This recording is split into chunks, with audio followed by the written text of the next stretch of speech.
Bonjour et bienvenue à vous dans ce 19e volet de la série 240 manières de développer vos forces de caractère. Je m'appelle Grégory Bénard du blog des sciences pour changer de vie et dans cette 19e vidéo, je vais vous parler de la force de caractère que l'on nomme la gratitude.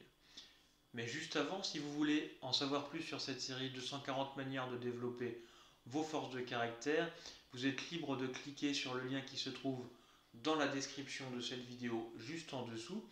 En faisant cela, vous aurez toute ma gratitude et en plus, vous aurez accès à l'ensemble des vidéos de cette série.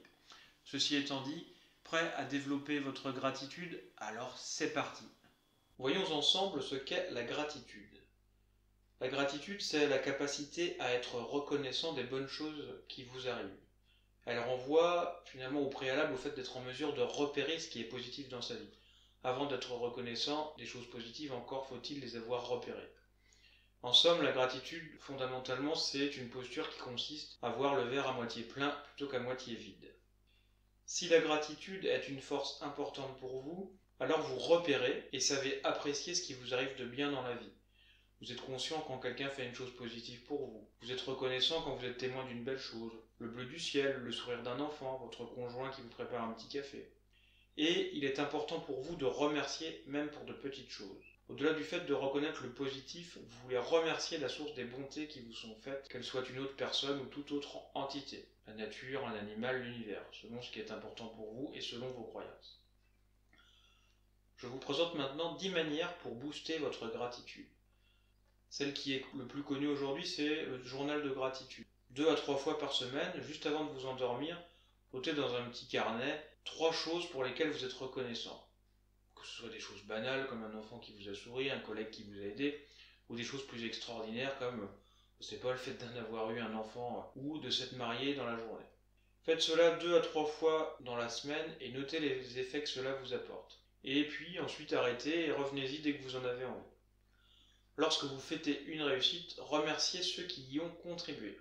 Au final, il est très rare que nous réussissions seuls. Ça peut arriver, mais c'est vraiment extrêmement rare comme je le disais. Donc soyez reconnaissant de la contribution des autres. Écrivez une lettre de gratitude. Tout à l'heure, je parlais de gratitude avec ce journal de gratitude. Mais la lettre de gratitude, elle va dans le même sens, c'est-à-dire vous pensez à une personne, que ce soit un parent, un ami, un collègue, un prof ou n'importe qui s'est montré particulièrement gentil avec vous, qui vous a apporté beaucoup, et que vous avez le sentiment de ne jamais avoir convenablement remercié. Eh bien, cette personne, écrivez-lui une lettre pour la remercier et envoyez-la lui. Organisez une visite de gratitude. Dans la même veine que la lettre de gratitude, au lieu d'envoyer votre lettre, quand vous l'avez écrite, vous organisez une rencontre avec la personne sous un faux prétexte et vous lui lisez la lettre. Émotion garantie. Remarquez le nombre de fois où vous dites merci sincèrement au cours d'une journée. Et, si possible, faites-le augmenter. Écrivez des cartes ou des courriels de remerciement. Alors c'est plus rapide que la lettre de gratitude. Vous pouvez en envoyer à toutes les personnes qui ont une bonne influence sur vous. Vous pouvez écrire ces cartes ou ces lettres, par exemple à votre service préféré ou à votre meilleur ami, et vous n'avez pas besoin d'attendre une occasion particulière pour le faire. Envoyer une carte à une personne qui compte pour vous, sans raison particulière, est un des moyens les plus simples pour lui montrer à quel point vous êtes reconnaissant qu'elle fasse partie de votre vie.